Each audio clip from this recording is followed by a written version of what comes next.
हा भाजपला विजय मिळालेला आहे. काय बोलतो आनंदोत्सव देखील साजरा केला. तुम्ही झालमुरी खाऊ घातलेले एकमेकांना. खरं झालमुरी आमचे लाडके पंतप्रधान मोदी साहेब यांची जादू चालली आणि भाजप कार्यकर्ता म्हणजे बूथ प्रमुख पासून तर पंतप्रधानापर्यंत सर्व कार्यकर्त्याची मेहनतीला यश आलेलं आहे. मागच्या वेळेला म्हटलं की पुढच्या वेळेला 100% भाजपचे सरकार येणार आणि नक्कीच ती सत्य ते परिवर्तन झालेलं आहे. तिथल्या जनतेने भारतीय जनता पार्टीला सेवा करण्याची संधी दिलेली आहे. मी तिथल्या जनतेचा मनोभाव धन्यवाद देईल आणि सर्व भारतीय जनता पार्टीचे कार्यकर्ते असतील किती वर्षापासून काम करताय, त्यांना खूप त्रासही झाला, तिथे मारले गेलं त्यांना, पण तरी त्यांनी ते भाजप जिद्द ही सरकार आणण्याची जिद्द सोडली नाही आणि त्याचं यश कार्यकर्त्यांना आलेलं आहे. परत एवढंच नाही तर पूर्ण भारतातील कार्यकर्ते सुद्धा प्रचाराला गेले.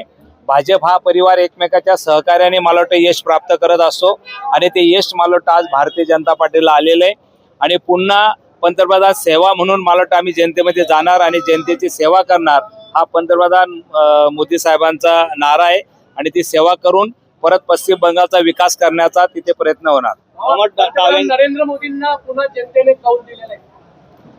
खरं जनतेला यश जे प्राप्त होतं ते कारण आज असे पंतप्रधान पाहिले जनतेने की ते स्वतः जनतेमध्ये जाऊन विकासावरती अंत्योदय समाजातल्या शेवटच्या घटकापर्यंत शेतकरी असेल, कष्टकरू असेल, सर्व घटकांना मदत करण्याची भूमिका असते आणि प्रत्येक राज्यामध्ये मला वाटतं त्यांनी मदतीचा हात केंद्र सरकारने दिलेला आहे आणि हात पाहत असाल तर प्रत्येक म्हणजे आम्ही ते दारिद्र्य रेषेखालचे जे आकडे असतात यांची उंची वाढलेली आहे.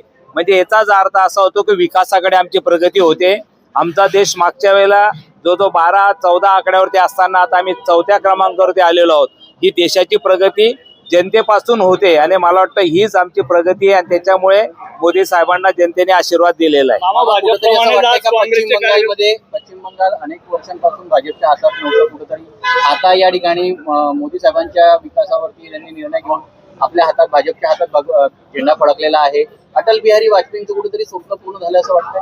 नक्कीच मी काय सांगतो की जनसंघापासून भारतीय जनता पार्टीचे कार्यकर्ते होते, त्यांचं स्वप्न होतं. 2 आमदार होते ते 277 झाले आणि 77चे आता वरती जो 180च्या 182 192चा आकडा मला दिसतोय तिथे पार करताना. मला वाटतं एवढं मोठं यश खरं जनसंघापासून कार्यकर्त्यांमध्ये ते मिळालेलं आहे. मामा भाजपप्रमाणेच काँग्रेसचे कार्यकर्ते देखील आज खुश आहेत. डाव्यांची सत्ता गेलेली केरळमध्ये आणि काँग्रेसला तिथं यश मिळालेलं आहे. तसं पाहिलं असेल तर तुरमूल हे तिथे निर्माण आले हे काँग्रेसचंच पिल्लू होतं. काँग्रेसमधूनच त्याचा उदय झालेला होता.